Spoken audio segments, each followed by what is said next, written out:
Je porte en moi l'histoire du VIH, l'histoire aussi d'un combat trans et féministe, une histoire qui a commencé dans les années 90, au moment où j'ai été diagnostiqué, j'avais à peine 20 ans. Être devant un médecin qui va te diagnostiquer comme quoi tu as devant toi 3 ans de vie. Des moments où tu as 3 ans de vie, mais où tu dois faire tes choix aussi, te projeter dans le futur. Est-ce que tu as le droit en 3 ans à penser au futur? Est-ce que c'est censé? Est-ce que c'est pas en folie? Tu n'as pas trop de temps devant toi pour être comme tout le monde. Mais mes larmes sont venues après, dans le silence, de devoir cacher à tout le monde, dans le désespoir de devoir supporter chaque matin et de devoir me répéter en permanence qu'il fallait que je tienne moralement, qu'il fallait aussi que je tienne aussi, pas que pour moi, mais aussi pour les autres, parce que quand on a envie de vivre, on a envie de vivre aussi pour les autres. Ma famille, ma mère, être là aujourd'hui, c'est la preuve qu'en quoi le courage pour exister, ce n'est pas non plus quelque chose qui est facile, qui est inné. Le prix à payer quand tu as la séropositivité sur ton dos, c'est de devoir faire des concessions avec toi-même et de devoir négocier en permanence qu'est-ce que je dois dire, qu'est-ce que je ne dois pas dire et à qui je peux me confier. Et à ce moment-là, je n'ai eu, avec la main, je peux compter les personnes à qui j'ai pu me confier à l'époque. Et c'était 3 personnes. Et dans ces 3 personnes, c'était 3 personnes qui étaient identitaires, c'était même pas de ma famille.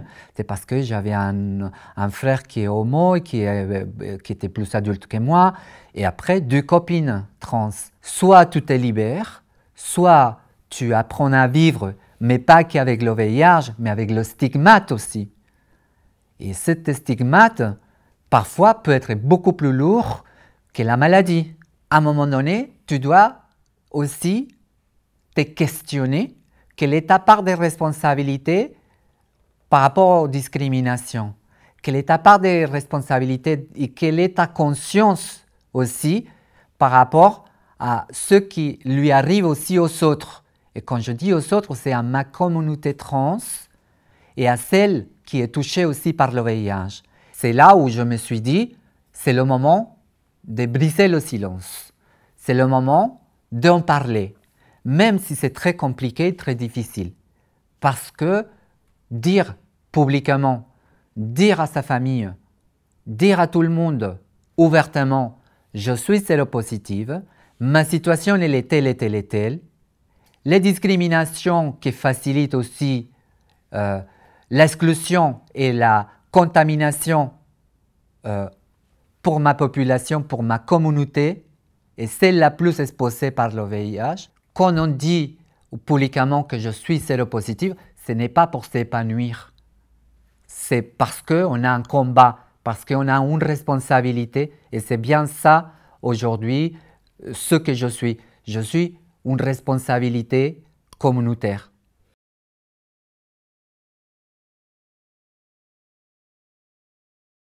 Il y a dans la séropositivité et autour du VIH quelque chose qui est très en lien avec la culpabilité, la honte.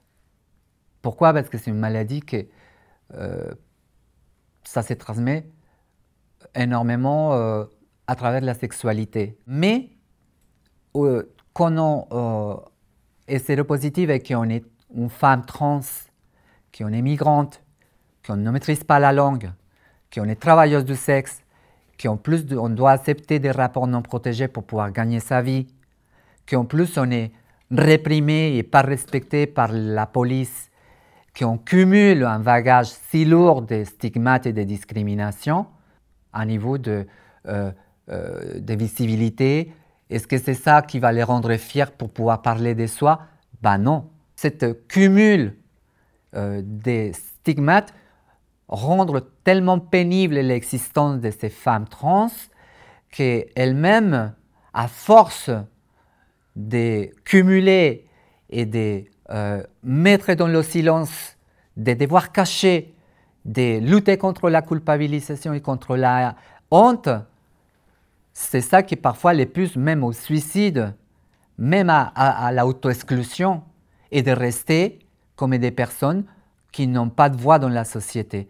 Et donc, c'est mon travail aujourd'hui de parler, de dire « ça m'est arrivé, je suis, et je n'ai pas honte ».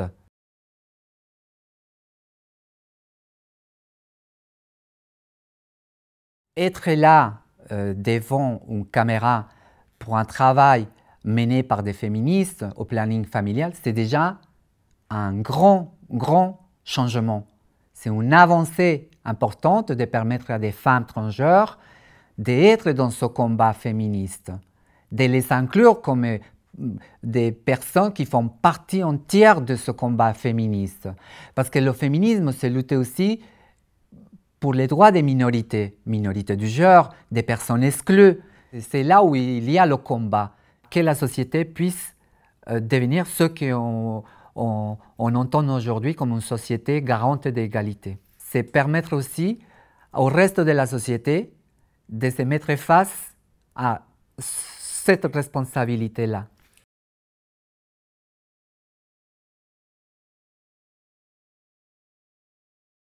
La notion aujourd'hui des patients séropositives et être en même temps personne trans reste sujet au fait qu'il n'y a pas vraiment de prise en charge adaptée ni à la transition de la personne trans et encore moins aux conséquences des interactions entre hormonothérapie et antirétroviraux.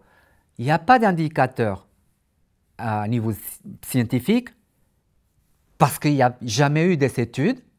Donc, comment je peux dire qu'aujourd'hui, il peut avoir une vraie prise en charge et un bon rapport avec le service médical en tant que patiente trans?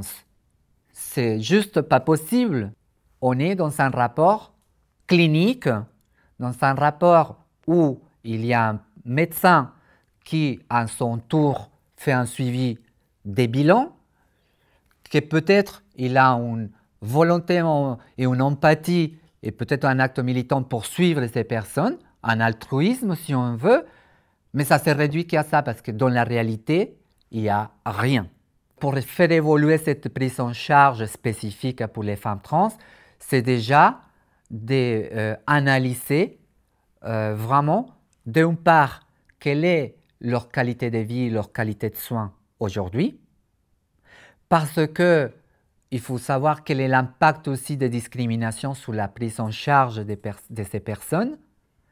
Il faut savoir aussi que pour améliorer cette prise en charge, il faut faire évoluer aussi les législations, protéger et reconnaître ces personnes, et sous le volet scientifique, bien évidemment, mettre en place des recherches parce que tout ce qui est à niveau hormonal, aujourd'hui, on le sait que par rapport aux femmes cisgenres, il y a des dysfonctionnements aussi quand il y a le traitement hormonal de substitution après la ménopause et qu'elles sont séropositives. Il faut réfléchir que les personnes transgenres, c'est toute leur vie un traitement hormonal à suivre. Et c'est un traitement croisé. Donc l'impact de ce traitement aujourd'hui, on ne le connaît pas pour les personnes trans séronégatives, il faudra vraiment réfléchir à ces études pour qu'on puisse vraiment adapter la prise en charge et voir si la toxicité des médicaments et des hormones doit se doser différemment, ou est-ce que vraiment il faut substituer et arrêter certaines molécules parce qu'il peut être nocif aussi ou incompatible entre elles-mêmes.